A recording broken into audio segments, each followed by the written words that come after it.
Minagof, which takes place tomorrow at St. Francis Catholic School's multipurpose building. And joining me now to give us all the details is a good friend of ours here in the KUAM studios, Frank Rabon. Frank, Kafade, and welcome back. Good afternoon. Yeah. All right, so you have made a name for yourself in the local community. Every time somebody sees you, it's like, hey, that guy's doing so much for the Chamorro culture, and especially with dance. Everybody knows the Ha'anen Minagof, Right. which went by in June. How does Ha'anen Minagof differ? Ha'anen Minagof is just a special event. This is the first time that we're actually going to be graduating the apprentices and recognizing the Fafanawis that have been doing a lot of the work out there in terms of nurturing the cultural practitioners in songs, dance, chant, and weaving. We're also going to be showcasing a little bit of the FESPAC presentation that we took to Solomon Islands, as well as Taotao Tano, which was the catalyst in the reestablishing of the Taotao Tano period of our Chamorro history. Yeah. And now the Taotao Tano as an organization and as a program has grown by leaps and bounds, and it's always been very, very strong and very thriving. And especially with the youth movement, I mean, there's so many young people that get involved. And having been involved, you know, going over to the Solomon Islands and, you know, getting ready for the Micronesian Island Fair, which is coming up, and all the things that you guys are doing with 2016, are young people really aware of how much they represent, you know, our island and our culture, and, you know, they're ambassadors to the world pretty much, as far as saying, this is who we are, this is where we came from, and this is why we're proud of ourselves? Well, their indigenous identity is getting stronger, a lot stronger than it was 30 years ago, where they were a little confused about who they really were, especially the misleading presentations that were happening in the hotel industry.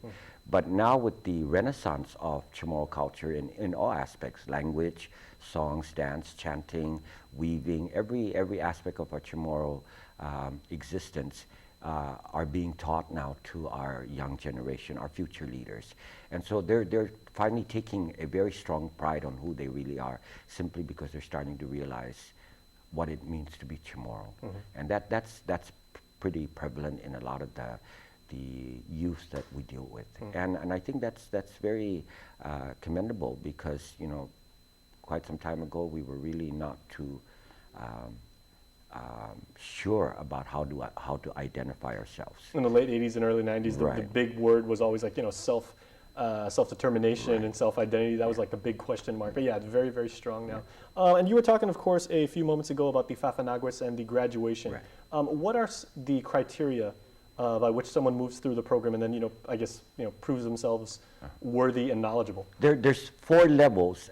When I first started out Taotao Tano in 1983, I developed 4 levels, and I equated it to the coconut tree, which is the tree of life for all of us. The tree itself provides all kinds of. But the stages, the Apluk, Manha, Matsun, and Faha, are basically stages of the coconut, the young, you can see the copra. So I took that and equated it to an individual as they go through the process of trying to be a cultural practitioner.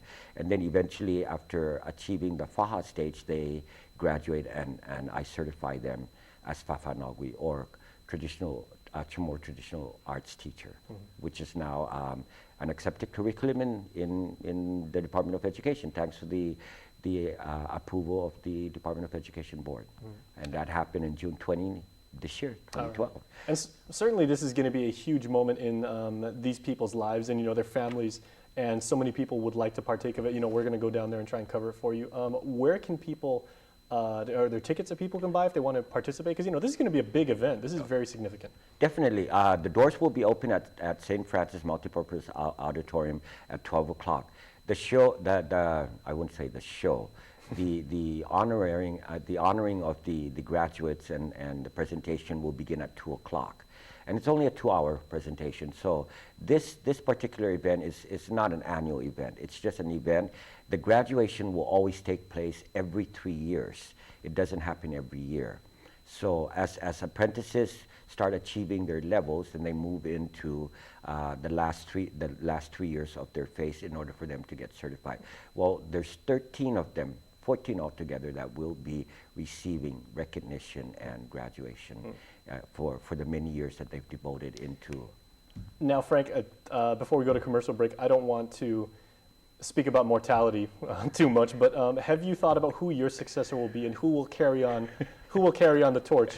Well, that's what these 14 is all about. Hopefully one of them, a lot of, when we sit around and talk, they would sometimes say, no, you're still going to live a long time. I said, no, I'm getting up there in age, and you guys need to start taking over. It's time that some of you, it may not be the whole responsibility that I've been doing for the past 30 years, but at least they've stepped up to the plate by formulating the cultural houses, which is the first step, the gumas, and nurturing the youth to be cultural practitioners for our people.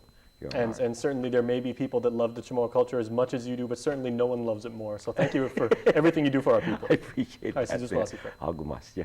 All right, stay tuned. Fiesta Friday will continue. More show coming up.